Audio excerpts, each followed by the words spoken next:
I want to start with my standard disclaimer. I'm not a politician, and what you'll realize as I start to talk is that I'm not a polished speaker.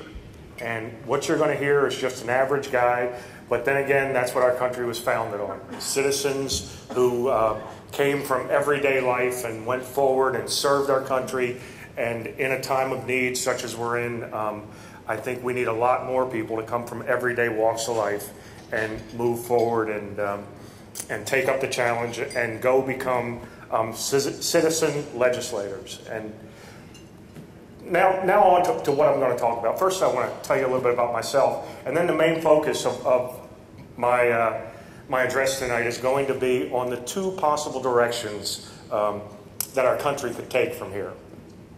And to start with, I'm not from North Carolina, I'm from Philadelphia, and like so many people down in Cumberland County, Hoke County area, I joined the military back over 30 years ago and came to Fort Bragg, where I was a parachute rigger and an infantryman, and I jumped out airplanes. I was on the Golden Knights parachute team and have thousands of jumps, and actually, just a little aside, I still jump. And so I did my time in the military and was discharged, and as I said, I was a parachute rigger. So what could I do? I knew how to sew, so I started a sewing business in my living room,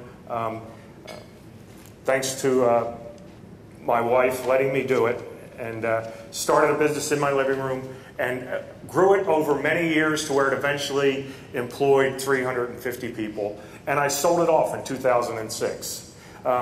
As I said, I'm a veteran. My wife is also a veteran. We have 6 children. My oldest son is a veteran of Afghanistan and the Iraqi wars. And so, taking that forward, after I sold my company in 2006, I actually started another business. I currently own the world's largest indoor skydiving facility, and it's still located in Hoke County. And I say all that and to get to my point. What is that? That's the American dream. I lived the American dream. I started from a poor beginning in Philadelphia, and just through hard work and the opportunities that this country affords, I was able to increase and advance my position in life and became very successful. The reason I'm running is that I saw that American dream under attack. I saw our government ever expanding, ever regulating, ever taxing, ever growing to a point to where the American dream was not going to be there for my children and even more so for the generations to come. So that is why I stepped forward. I want to restore that opportunity. And so how do we do it? As I said, I'm a businessman, and in business, things get very simple. And there are always problems. They occur nonstop, and there's no way to eliminate problems from occurring. But what you do learn is there is a certain process for dealing with them. First of all, you've got to identify the problem and properly identify what it is. Second, you've got to identify a solution and develop a solution. And then third, you've got to implement a solution. So all that being said, and then relating that to our federal government and where it's grown to, we all know what the problem is. It's a federal government that spends too much, has taxed too much, has gotten outside its constitutional limitations, and we've got to reverse it. And that is the solution, and it's very simple in theory, and it's actually become, and I was somewhat surprised at this, it's actually become a very controversial position, which is we need to bring the federal government back into its constitutional limitations, which means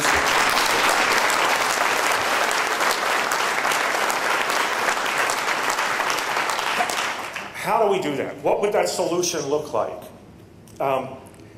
There are many departments within the federal government that were never intended to be there. And if we want to look at a long-term solution, one that's actually going to have long-lasting effects and not just be a Band-Aid for right now, we have to look at dismantling those programs. We have to look at turning back things and other programs that were never intended to be part of the federal government, such as Social Security and Medicare and now health care. We have to cut those up.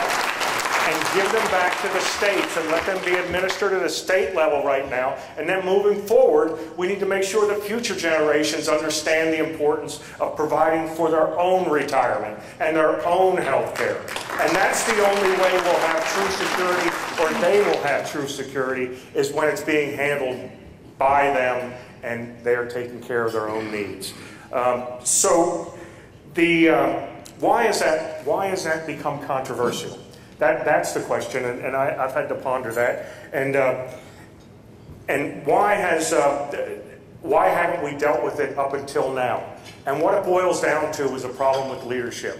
Those solutions in business that I talked about just a few minutes ago, one of the things we never looked at as a priority when we were solving problems, we never looked at our first priority being maintaining management. In other words, if the problem was in management, we replaced the management. And I'm here to tell you, it's time to replace management.